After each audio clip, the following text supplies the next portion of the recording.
Hello and welcome back to my channel.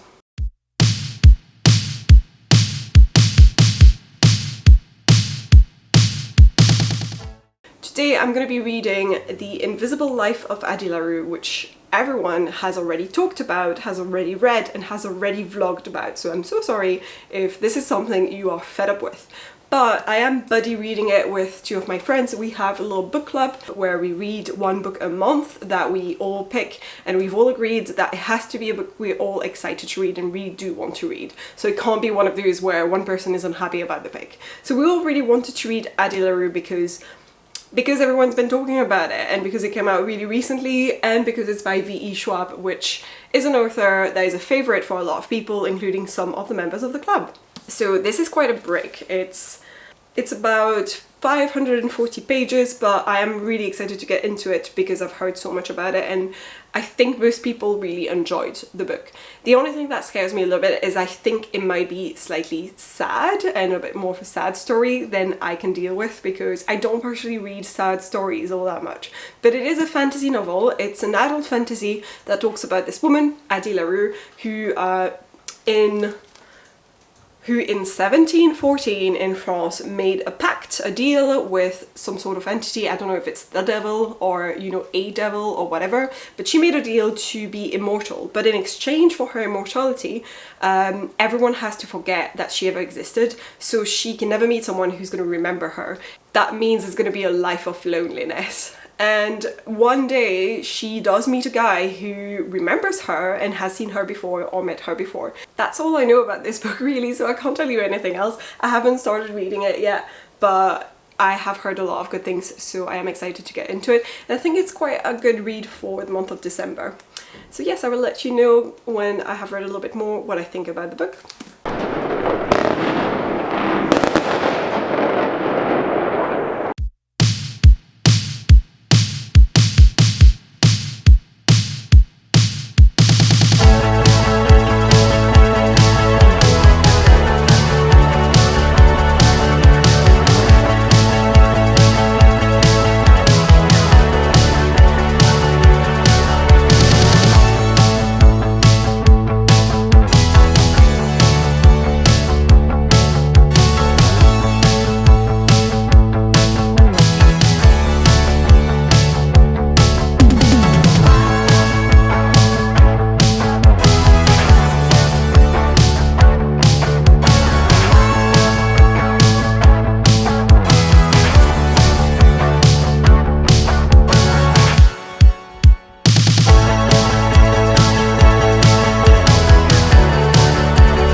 So now that I have actually started reading the book, I can probably explain a little bit better what happens in the book rather than what I knew from the summary, which wasn't that much. So basically, ADDIE lives in Vion, France in 1714, and she's just really tired of the life that she has there, which is a small town, a village life with not much respect for anything else. The idea is you live there, you marry there, you die there.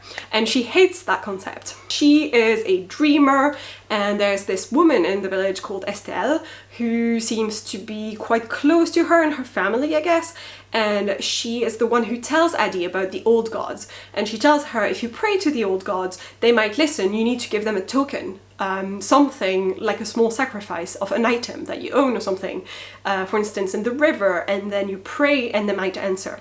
But none of the gods ever answer her, and Estelle warns her, do not ever pray to the gods that come out at night, because they will be dangerous and the deals you might make with them will not be advantageous to you. They will try to trick you. ADDIE is then told that she needs to marry this man who's just been widowed, and that she needs to fulfill her life as a woman, I guess, back in the day, and, you know, take care of his children, maybe have her own children with him. She really resents that, and she is feeling like all her dreams are being taken away from her. Her dreams of traveling, of going to see other bigger cities in France like Le Mans and Paris and things like that. She is basically feeling more and more like she's getting stuck into this life and cannot escape it. So as this happens, she decides to run away the day of her wedding and finds herself in the woods trying to pray to the gods over and over and over again. She doesn't realize as she's closing her eyes that day becomes night, and when it does, one of the gods answers, except it's one of the gods that comes out at night. When he comes out, he at first refuses what she's asking for, and she's kind of not expecting an answer anyway, so she stumbles on her words and kind of uses the wrong terms and things to say, and pretty much says she wants to be free, she wants freedom, she doesn't want to be bound to anyone anymore. She wants to be able to live a life, live more than one life. She wants to be able to travel and do all of these things. And as she's explaining this, at first the god says no. He tells her that he only takes one sort of coin, which is souls, and that if she's just becoming immortal and can do whatever she wants forever, then he doesn't get her soul, which isn't advantageous to him. So she says, you can have my soul when I don't want it anymore. You can have my life when I am done with it. And he says, done. Deal. And as she wakes up the day after, she realizes exactly what that done deal meant. And it means that she is now going to be forgotten by everyone. She can never be remembered by anyone that she meets, but she will live forever until she's done with it. Basically, he explains to her at some point, yes, I need to give you an incentive to want to give up this life, because that's the only way you'll give me your soul, and that's the only payment I'm getting for giving you this.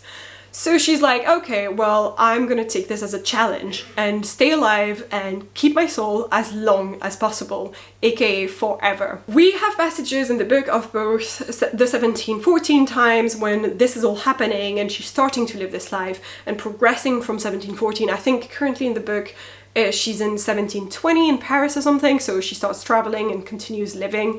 And then we have passages in 2014 in New York City where she currently lives, and she has been living for the past 300 years and has been forgotten for the past 300 years.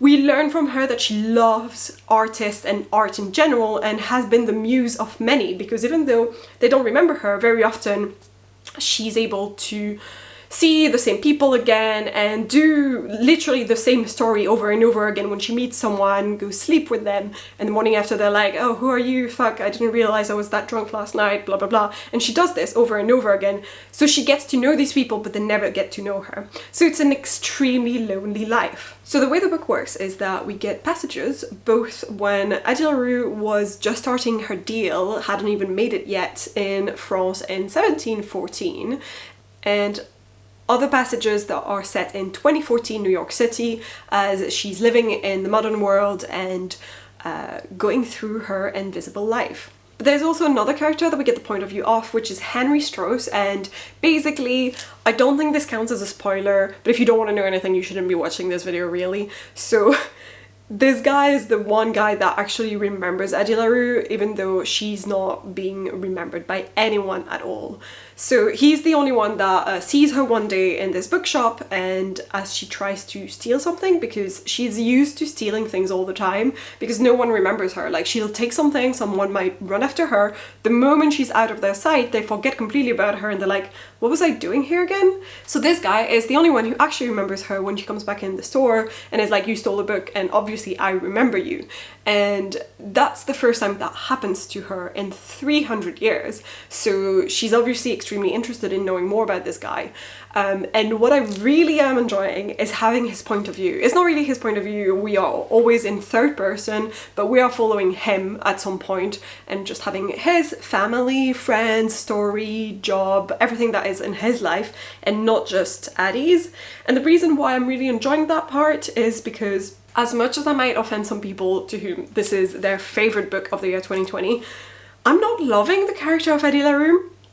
Like, she's not awful, she's not a bad person, and she's not someone that I hate either, but I just feel like her choices kind of feel like it makes sense they would have consequences. The way that she dismissed a life that other people have chosen and have accepted as just the way their life was in her little village back in France, is very condescending almost, because she has a friend from childhood called Isabel who pretty much feels like the mirror version of ADDIE. Like, what would have happened to ADDIE if she had decided to stay in her little village, if she had gone through a marriage that she doesn't want to go through and live this small town life that she doesn't dream of whatsoever. And Isabel has children and she's married to this guy, and the way ADDIE describes her is like, oh, she seems so tired 2 years later, and I could never want that, blah blah blah, she's not a dreamer, and I want to go to Le Mans and this city and blah blah blah and discover the world.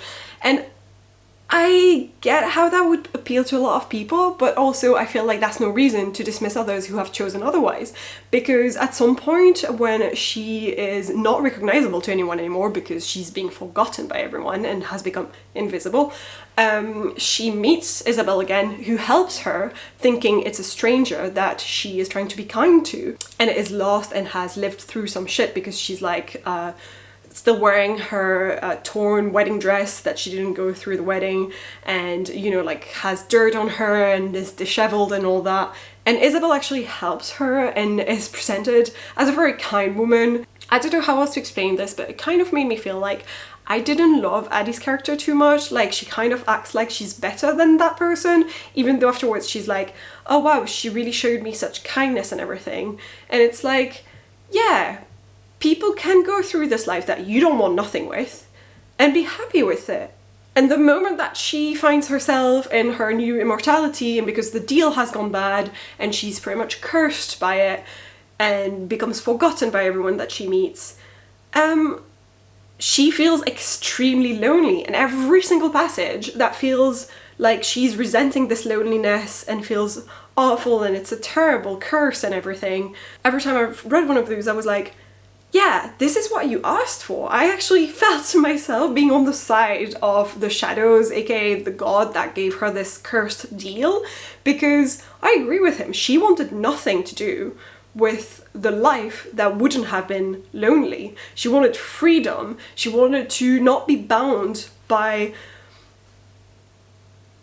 responsibility and accountability and just going through what is expected of you. I get that it's not fair because she's a woman at a time when certain things are expected of women but not of men, etc. But also, she's looking down on those people that have love, and when she leaves that life, she cannot find love anymore. All she can find is lust and small moments of tenderness that disappear the morning after, and that's it. And I just did not feel sorry for her. It's only been 200 pages, and I do think that there's plenty of time and space for character development. But then as soon as we get into the story, I'm really enjoying discovering what's going to happen next. There's a lot of things that happen that make me think, okay, why is that going on? Who is this guy? What happens next? So it is an exciting book, and I do want to continue reading it. I am enjoying it now, even though I dropped it for like a good month. I just didn't read anything in the month of December. I think it had more to do with the fact that I was exhausted and needed a break from my own break and just didn't want to read anything at all. But now that I have picked it back up, I am excited to continue reading it. I do think I'm going to finish it, even though it's a break. And I'm sure that I'm going to enjoy it. It's just that I don't think it will end up being a 5 stars for me. Probably a 4 stars is what I'm predicting, but we'll see at the end when I finish the book. So I have reached page 306 of The Invisible Life of ADDIE LARUE yesterday, and I have come to a conclusion, which is that I am gonna DNF this book. I feel really bad saying it, especially considering it's a lot of people's favourite book of 2020, including one of my friends who read it as part of our little book club, because I'm the one who's really late reading it. It was meant to be our December read, and I'm reading it now in January. I just don't think that I'm enjoying it that much, and as much as I would like to finish it just for the sake of it, and just because of my fear of missing out and everything, and just to know what happens next and just be done with the story, it feels like a chore to pick it up. Every single time I have to pick it up, it feels like a chore to me. There's a couple of things that bother me about this book, and I guess the reason why I don't really want to continue reading it. Mainly that I'm a little bit bored.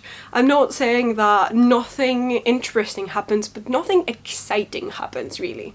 It's kind of just you follow this life of ADDIE LARUE and her going through different lovers and love interests, and her going between the 1700s in her little village in France, then in Paris and everything, and then in New York City in 2014.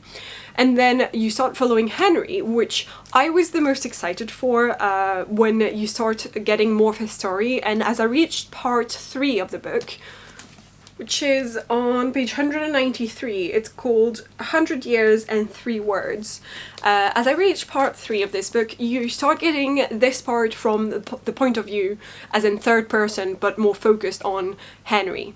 And I was really excited for this. I was like, yes, this is the character that I think I'm going to be more interested in and that I want to know more about, especially since he's the one who presented a mystery. It was very clear he was hiding something, and I guess I was looking for a bit of a mystery. I guess that the realization that I had when I decided to DNF this book is that it's not exciting enough for me, there's not enough of a mystery for me, and maybe also just no one fucking dies, and I need some murder, probably, to enjoy a book, more than I thought I did. Here's the deal, and this is gonna be a spoiler warning, so I will put on the screen from which minute till which minute I'm gonna speak about a spoiler, so if you don't want to be spoiled, skip this part. Henry's reason for making a deal, because he also reveals that he made a deal, and this is kind of the reason why he remembers ADDIE, because his deal works with hers, and I'm not gonna go too much into detail. But his reason for making a deal is pretty much that after a string of, you know, his family being disappointed in him because he didn't choose the right career, he wasn't interested enough in one topic in university and wanted to change, and then he fell in love several times with different people, but each of these relationships ended, and then finally he falls in love with another girl, stays 2 years with her, proposes to her, and she says no, and kind of breaks up with him. And what she's about to say but doesn't really say is like, yes, I do want to get married one day, but not to you. You're just not good enough. You're just not right enough. And as much as that's really painful and awful, I understand that Henry isn't the one who seeked out to make a deal, but his heart was so broken, he was so broken by it, that I guess, you know, the devil or the god or whatever, the trickster who made a deal with ADDIE finds him and decides to offer him a deal that he kind of agrees to, because he's like, I don't really believe in it anyway, so what do I really have to lose? So, understandable, fine. But the reason why he makes the deal is just so adolescent, and he's meant to be 30 years old at that point. And I'm just like, maybe it's time for you to grow up and not think that, oh, if I just, you know, sold my soul to get life to be easier, then it'll be okay. But, like, no, everyone goes through hard breakups and life disappointments and feels like loads of people go through that kind of stuff. And they go through it. They don't have to make a deal with the devil to go through it. They just go through it because it's life. Because it happens to so many people. It just irked me so much because ADDIE's reason for making a deal already pissed me off and already made me think, this character, I just don't love her. Partially because she's just like, not an adult. She doesn't act like an adult. And I'm not saying I'm not privileged in life. Like, I'm not a woman who was born in the 1700s in a small village in France somewhere, and therefore my choices have not been taken away from me. Fine, fair enough, but I was already a little bit miffed by it and already a little bit like, I don't really, you know, root for her that much, I don't care that much. I'm kind of like, yeah, you kind of deserve the curse because you kind of looked down on all these other people who have chosen that life that you think is not good enough for you. And then Henry comes in and I'm more excited about his character, and I'm like, oh my god, I'm so excited to get a part where it's just about him. I mean, it's not, it's obviously about him and ADDIE, but you get his past, you get the reason why this is happening, the mystery solved. And then the mystery was solved, and this is it. That's the deal he made, and I'm not going to tell you exactly what he got from the deal and what the curse that he got with it is, but the reason why he made the deal sucks. It just fucking sucks. And I'm sure that a lot of people are disagreeing with me right now, but I was disappointed because now that that's been solved, I have nothing left to look forward to. I'm sure that there's great stuff happening at the end. I'm sure that there's like lots of stuff still happening, and there's a reason why other people are like, yes, I want to continue reading this after this passage. I'm okay with having that mystery solved, and I'm still happy to continue to know what's going to happen between Henry and Addie, or with the, you know, trickster god / devil, whatever. I understand that, but I just lost all interest in it. I already had very little interest in the book in general, because I'm not gonna lie, I just don't think this is for me. I'm not saying this is a bad book. I think it is a really beautiful and beautifully written book that is not for me, but I'm explaining to you why it's not for me. And I think just having forced myself to pick it up every time, like, it was fine while I was in it, while I was reading it. Every time I started it, I was like, yes, it's beautifully written, it's, you know, it flows, it's interesting, I want to know more, and I continued reading. But every time I have to pick it up, it's I have to, it's not I want to. I don't ever want to pick it up. And I realized I'm not gonna start, I mean, I am gonna start 2021 with a DNF, which kind of sucks, but I'm also not going to start 2021 reading an entire book that I'm not enjoying. And I am setting a precedent for myself for this year, which is, if I don't like it, I DNF it. That's going to be this year's resolution, because I haven't done that enough last year, and I'm not going to let books put me in a reading slump when there's so many others on my TBR that I really, really want to give a chance to. So I am so sorry if you are disappointed in this, and maybe you only clicked on this video because you saw that I didn't like the book and that I chose not to finish it. So maybe you agree with me and you wanted to know what was my reasoning, I don't know. Or maybe you just wanted to be angry at me because you loved that book, and I totally understand, and I'm so sorry if I've offended anyone who loved that book. It's just not for me, and yeah. I don't have much else to say. I'm just kind of like feeling relieved, yes. And I think that's why you should DNF more books, to feel relieved, because when you do, you really just realize that, hey, now I'm free to read whatever the fuck I want, and I want to read something different. And that's absolutely fine. And I also think that when you force yourself to read books that you don't love that much, it becomes a chore and it takes away the pleasure of reading. So I think it should be more commonly accepted by people that it's okay to DNF a book. I hope that this, at the very least, made you feel validated in DNFing book this year, and if it didn't, that's fine, it's your choice as well. I just thought I would still post this video because I'm pretty sure every single person I've seen posting a vlog about ADDIE LARUE or a review of it has loved it, and I just didn't, so maybe it's gonna balance it out. I feel bad because I don't think it's a bad book. I just think that I picked it up mostly from fear of missing out, and because everyone talked about it, and I let myself be tricked into reading something just because it's popular, and knowing very well that when I read the summary, I wasn't excited by it. And as I read the book on, I was still not excited by it. So I should have taken this as a warning sign and learned from it. That's it. I hope you still enjoyed this video somehow. If you did, please leave a like, leave a comment. I do my best to answer all of them. Consider subscribing, and I will see you guys next time.